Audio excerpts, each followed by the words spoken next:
You alright everyone, Asa here from RCC, Romany Custom Catapults, and I've got a build here to show you. Normally I wouldn't bother posting a video of this build because it's basically an entry level Tufnell build with clips. I've charged a little bit more to put clips on it over the entry level build, but it's a pretty basic build, but it's different for a couple of reasons.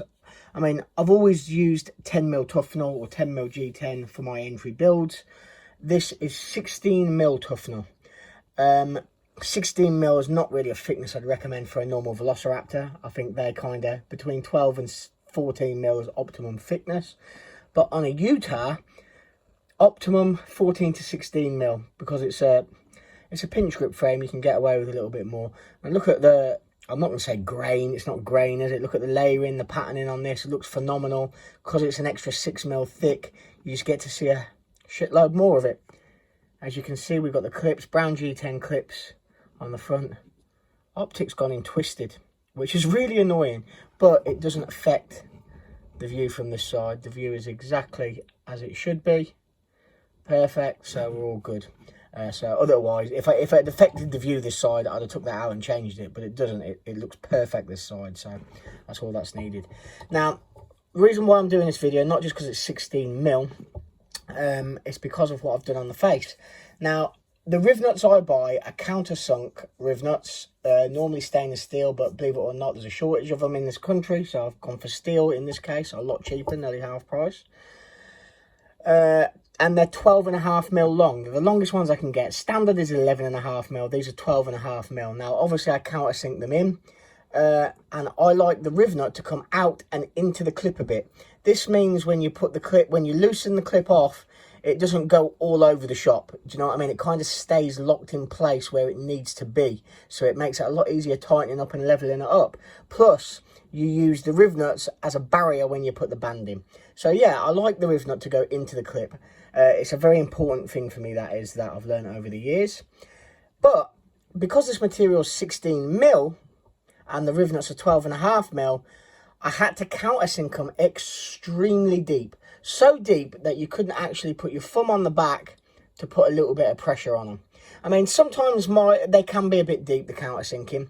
And what I suggest is if you've got big thumbs and you can't get your finger in and put pressure on, then what you do is you get a little bit of elastic, I don't know, a little bit of an offcut from a band or something.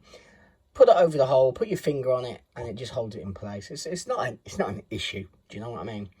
But this was going to be an issue. They were so deep. So I thought what I'll do is I'll take down the faces. And I have done. I've took down I don't know if you can see it on here. It's hard. It looks flat there, but it's not. Oh, well, you look from the front. There you go. Now, from the front, you can see the difference. We've dropped down to about 13mm on the ends. We've dropped down a whole hell of a lot. Like, loads and loads. We've, look, took 3mm off. But what it's actually done on this build is created an almost web swell. Look, we're not far off a complete web swell, which it holds better because of it. But not does it hold better, look at the patterning I've got. Now, I've worked out doing this, any build, Velociraptor to Utahraptor, 14mm and above, I can do this and take it back. Now, you think if I bang a couple of layers on there, or if I use a triple layer G10 or a double coloured layer G10, which the G10s I kind of go away from nowadays because I don't get the best out of them. You only see the patterning down the side. Now, I can do it and we can see a whole hell of a lot of patterning. So it's something else I can give a Raptor. They don't have to be completely flat-faced if they're 14mm or more. The reason why I say 14mm or more is because I need, obviously, a couple of mil to take back. Any less, and I won't be able to take it back. Well, it would, but you wouldn't. The riv nuts would have to be really short. I know, it sounds complicated, but I know what I'm talking about. But yeah, that just gives me another option with my builds. I can get layers on the back face. For a pretty basic build, I think this build is cool. Really cool. But that there, you can see the angle there, look, how it comes down. I mean, they're still in a little bit deep. I could have probably took these faces down even more really, but I didn't want to go too far. But yeah, I think that looks cool. Clips on the face, just like I say, it's a cheap clip build. Let me know what you think of that. Cheers all and thanks for watching.